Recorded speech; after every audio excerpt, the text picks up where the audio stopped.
What's up, folks? Bob and Mike are back again. You get tired of us yet? I hope they aren't, Mike.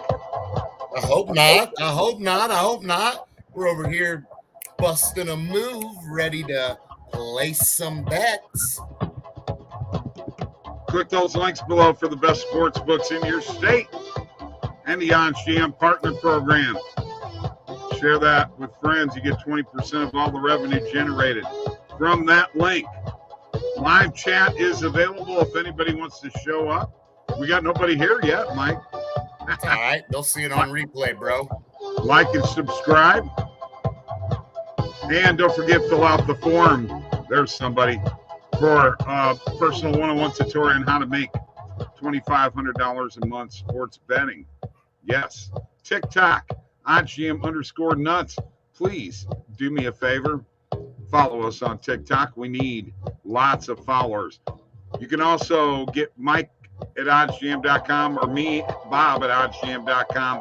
And our Calendly links are below, too, along with the Discord link. Check that out. And a link for Prize Picks, $100 deposit match. Let's make it happen, Captain. All right. So, Mike, actually, we started off pretty well here today. I've actually won one bet, the Cardinals -1.5.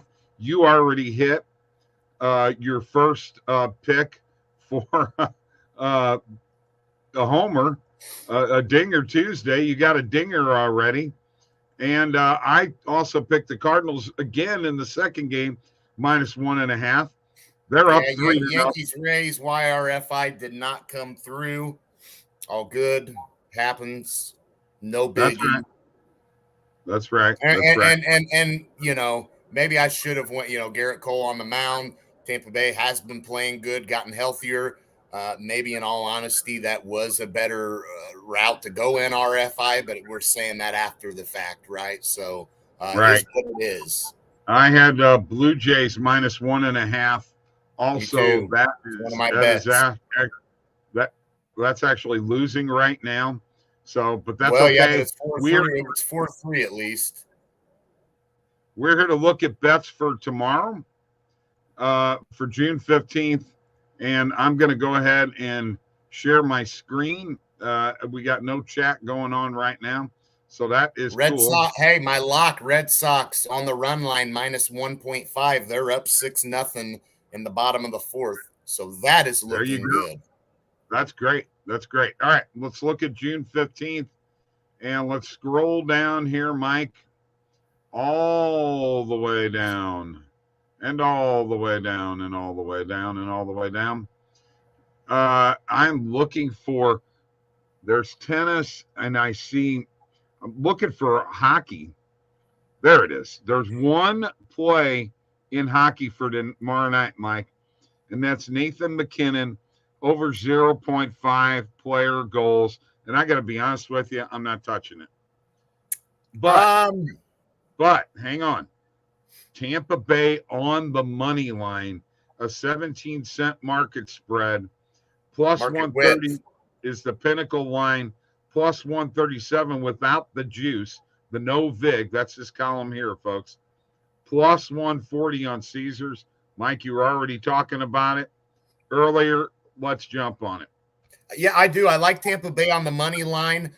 There's all indications Braden Point does come back. And here's the thing. If Braden Point comes back, probably looking at a lighter role, maybe third, fourth line, playing on that as well. So maybe there's some opportunities there for him. That's definitely a good spot for him for his first game back. And honestly, I think the layoff for Colorado will affect them a little bit, whereas Tampa Bay is just coming off of a series in which they were down 2-0, had their backs against the wall, so to speak, and won 4 in a row and closed it out. And I thought Colorado had rather easy work of Edmonton, who really showed no fight. After being really tested, Colorado was against the St. Louis Blues. They kind of had a cakewalk with Edmonton. So I think that the fact that Tampa Bay has been really battle tested so far in these playoffs, and I think that they have responded every time. And I think this is the spot to take Tampa Bay. Vasilevsky should be sharp once again. Not very long of a layoff for him this time. And I love what Tampa Bay has been doing. And if you think about the success the Blues had against them, I think Tampa Bay is even stronger in some of those phases that can really disrupt Colorado. Also concerned with Kemper, how sharp will he actually be? All right. That was elongated, but that's okay. Sure. All right. Hey, I got a question for you. Let's get the plays for tomorrow. Positive EV play in this Cardinals-Pittsburgh game. They're looking at under 7.5 total runs. Jack Flaherty will be coming back, and Contreras is pitching for Pittsburgh. He's got a 2.57 ERA with a 1.18 whip. It's plus 126 on FanDuel. You want to touch that one or not? Possibly. And the reason why now, I kind of expected this second game in this doubleheader to be higher scoring, although it's really only higher scoring because of one team. But there was potential that could happen in the second game of the doubleheader. Now you're talking about the game tomorrow, in which they're coming off of playing 2 games today. So with Jack Flaherty, I think the under would be the safer play tomorrow, and the over in this second game would have been probably the better play. So yeah, I like flip-flopping there, taking the over if you did in that second game of the doubleheader. Jump back into the under tomorrow. I took the under, definitely the under for tomorrow total. Now, first half team total, I like this Cardinals plus 120. 100%. You're seeing it over 2.5. You're seeing it right now, Bob. They really have something going with Paul Goldschmidt just being on an absolute tear. Already 5 RBIs in this game right now. He hits a home run in the first game. Right. I mean, he is just pretty much unbelievable at this point. And I really like what they're getting out of, some of these guys like Nolan Gorman. I think Nolan Gorman's been pretty good for them. Yeah. I mean, even in this game here, you'd have no Arenado playing tonight, I should say. Donovan's stepping up, huh? Coming through. All right. Look, I want to look at another one here. This is an NRFI for tomorrow, Mike. Okay. Corbin Burns is pitching against Peterson. 2.48 ERA for Burns, under a 1 on his whip. 3.00 for Peterson, 1.25 for a whip. It's a first half run line. Okay. Brewers with Burns pitching. Now you called it an RFI again. Yeah, I know. I did it again. My mistake. Brewers with Burns pitching minus 0.5. Can they have a lead after 5 innings? What's your thoughts? So that's a first 5-inning bet there, huh? Yeah. My mistake. Here's the thing. Right now you're expecting Milwaukee to be in the Mets are up 3-0 right now. I think a big part of that game will be what happens in this one here. But it's Corbin Burns too. That is true. Yes.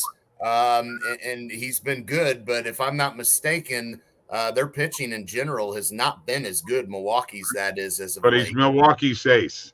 Sure. Okay. I like it. I like that play. All right. We'll take a half a unit on that.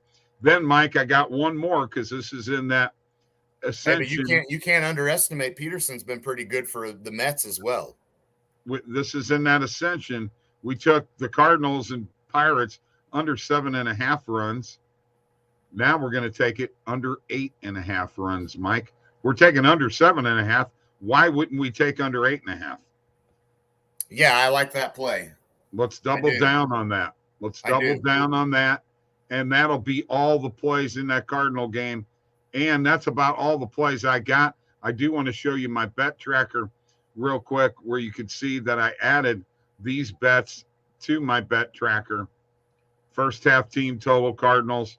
These are all really good They're beating the closing line value too, right out of the gate. So that's looking well too.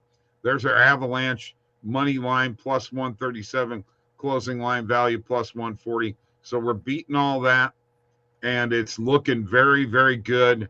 There's our YRFI bets for tomorrow. So, Bob, our no-run first inning bet for tomorrow, we got to go Yankees-Rays. I went with the yes-run first inning tonight with Garrett Cole on the mound.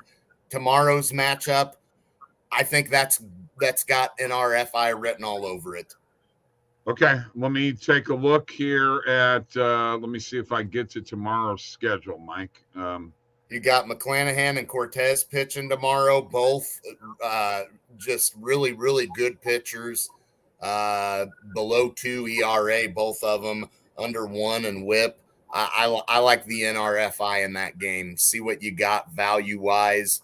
First inning total runs is what you're looking for. First inning total runs. There it is right there. Under 0.5, right? You can get it at minus 140. It's not a positive EV. No, it's not a positive EV play. It doesn't look like, and it doesn't. It looks like there's a little value on the over, but you maybe wait on that then. Maybe wait and see if anything changes on that. I wouldn't have that yet. I don't like the value yet. Okay, back to the bet tracker. Let me look. 1578 in profit, 410 in pending bets, 7.6% ROI. That's a return on investment of completed bets. Beating the closing line value 47.5% of the time. Bob, I want to point out real quick here, the Marlins and Phillies are tied 4-4 in the bottom of the fourth. If you tailed the bet was over 8.5 total runs. As you know, this game is guaranteed gonna hit. Somebody's got to score the fifth run, and that will be 9. So that is a W. Okay, all right. Let me finish here. Profit over time by Sportsbook, BetMGM #1. Basketball is now taken over as the #1 profit sport, and Positive EV is the #1 bet. Okay, let me look and see. We have one comment in here.